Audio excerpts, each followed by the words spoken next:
इस दफ़ा आयशा ने ठान ली है कि वो हबीब से मुंह तोड़ जवाब देगी। उसको कहेगी कि सारी ज़िंदगी वो जो कुछ करती रही उसका उसे कुछ हासिल नहीं मिला। और ऐसा ही होता है जैसे ही हबीब इसको कहता है कि मैं तुम्हें सेट करता हूँ, यानी कि जो कुछ तुम प्लानिंग कर रही हो समीना भाभी के साथ मिलके, ये प्लानिंग तुम्हारी बिल्कुल नाकाम होने वाली है। शायद तुम ये चीज़ भूल रही हो कि तुम्हें किसके साथ रहना है। जिसको सुनकर वो कहती है कि मैं बड़े अच्छे तरीके से जानती हूँ कि मुझे किसके साथ रहना है और क्या करना है, इसलिए आपको भी इस मामले में परेशान होने की ज़रूरत नहीं है।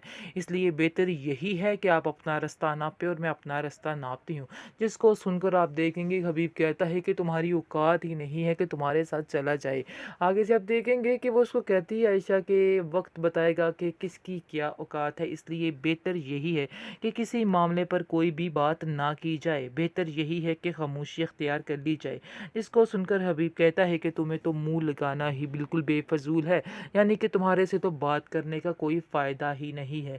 इसलिए आप देखेंगे कि रहीला कहती है मुझे तो समझ नहीं आती कि आप हमेशा आयशा से क्यों उलझते रहते हैं, और वैसे भी आप उधर क्या कर रहे थे। आगे से समीना कहती है कि जितना हक तुम्हारा है उससे कई गुना ज़्यादा उसका हक है। इधर ये बात तुम अपने दिमाग में बिठा के रखो। इसलिए कोई भी ज़ुबान चलाने से पहले ये सोच लेना कि ये घर आप लोगों का नहीं है जो तुम इस तरह से हठधर्मी करोगी और बदतमीज़ी से पेश आओगी।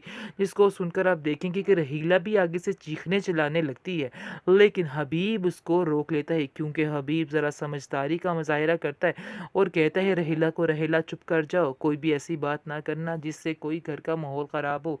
लेकिन ये बात समझ आ जाती है समीना को, ये सिर्फ़ और सिर्फ़ दिखावा है और इस घर में रहने के लिए साजिश की जा रही है। इसके अलावा इसके दिल में कोई भी इज़्ज़त, कोई भी रिस्पेक्ट नहीं है। ये सिर्फ़ और सिर्फ़ चालाकी खेल रहा है ताकि समीना के आगे अच्छा बन सके, इसके अलावा और कोई देखेंगे कि बात नहीं। आलिया जो है अब अपने घर में काफ़ी ज़्यादा खुश है और आयशा को कहती है कि आप बेफ़िक्र हो जाइए, मैं कभी भी इस रिश्ते के दरमियान नहीं लेके आने दूँगी। जो हमारा रिश्ता है वो हमेशा के लिए ऐसे ही रहेगा। दूसरी तरफ आप देखेंगे कि बहुत ज़्यादा साथ दे रही है एनी का उसकी सास, और कहती है समीना कि तुम फ़िक्र मत करो, मैं तुम्हारा हमेशा साथ दूँगी और तुम ये कभी भी मत समझना कि हमारा रिश्ता बदल चुका है या हबीब की वजह से हमारे दरमियान इख्तिलाफ़ात बढ़ जाएँगे।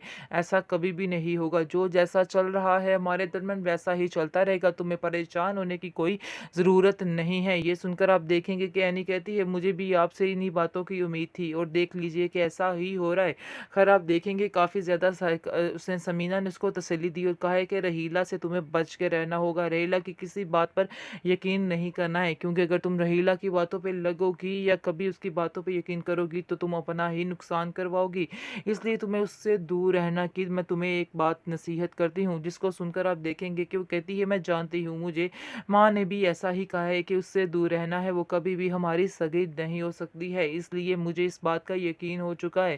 खैर मैंने भी उन्हें कई दफ़ा आज़माया है, आज़माने की कोशिश की है और मैंने यही देखा है कि उसने हमेशा मुझे कोई ना कोई गलत काम पर ही लगाया है, कोई ना कोई गलत बात ही कही है। इसलिए मैं अब जान चुकी हूँ कि क्या हकीकत है और क्या नहीं है। जिसको सुनकर आप देखेंगे कि समीना बहुत ज़्यादा खुश होती है और कहती है कि तुम माशाल्लाह बहुत बड़ों जैसी बातें करने लग गई हो और ऐसा लगता है कि काफ़ी ज़्यादा समझदार हो चुकी हो। इसलिए बेहतर यही है कि अब तुम समझदारी का ही मुज़ाहिरा करती रहना और अपने आप को इस तरह गिराना नहीं है इन लोगों के सामने, बल्कि अपनी एक रिस्पेक्ट बना के रखो ताकि कल को लोग तुम्हारी इज़्ज़त करें और ये तुम्हारा घर है। ये बात तुम अपने ज़हन में रखना और लोगों की बातों पर कुछ भी कान नहीं धरने तुमने। चाहे ये लोग जो मर्ज़ी कहते रहे, इस घर के असल मालिक जो हो वो आप दोनों हो और आप दोनों को ये बात समझनी होगी और बड़े ही एहतियात के साथ हर बात को सँभालना होगा। जैसा कि रहीला को डॉक्टर ने कंप्लीट बेड रेस्ट का बोल दिया है, इसका मतलब है आसार कुछ ठीक नहीं लग रहे हैं।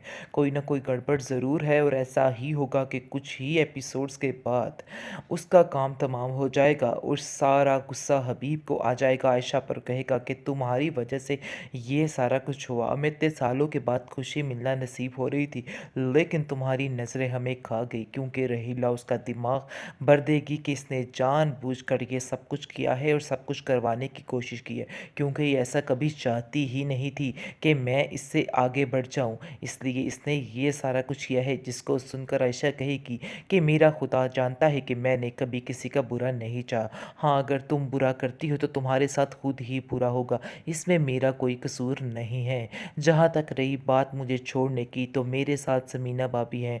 मुझे इस घर से कोई भी नहीं निकाल सकता, क्योंकि असल में अपनी बच्चियों की वजह से रहना चाहती हूँ, और मेरी बच्चियों के पास से मुझे कोई दूर नहीं कर सकता है।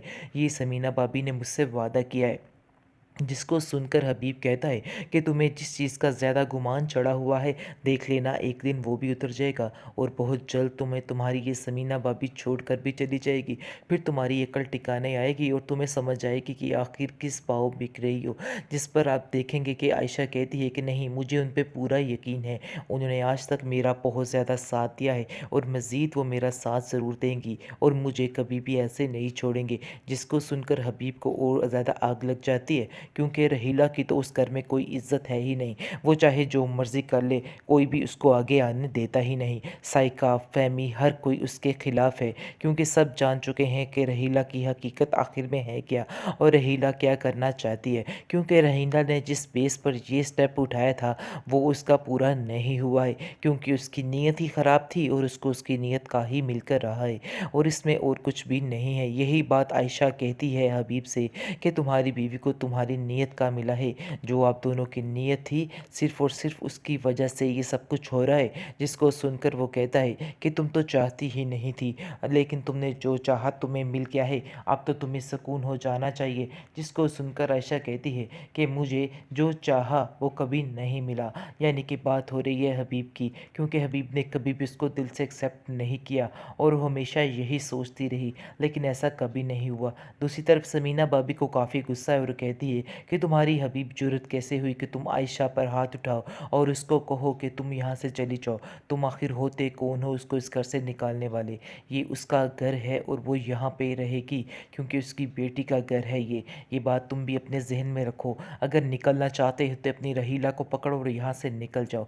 जिसको सुनकर हबीब थोड़ा पिघला जाता है, क्योंकि वो जानता है कि अगर वो समीना के साथ ज़रा ऊंचा आवाज़ में बोला, तो समीना उसको घर से निकाल बाहर फेंकेगी, क्योंकि आयशा से वादा कर लिया है समीना ने कि वो उसको यहाँ से कभी भी नहीं जाने देगी। चाहे हबीब उसका साथ छोड़ता है छोड़ दे, लेकिन समीना अब उसके लिए स्टैंड लेना शुरू हो गई है, और कहती है कि ख़बरदार किसी ने इसके बारे में कोई ऐसी बात की, और जो इसके साथ ऊंची आवाज़ में बात करेगा, मैं उसको इस घर में 1 मिनट के लिए भी बर्दाश्त नहीं करूँगी।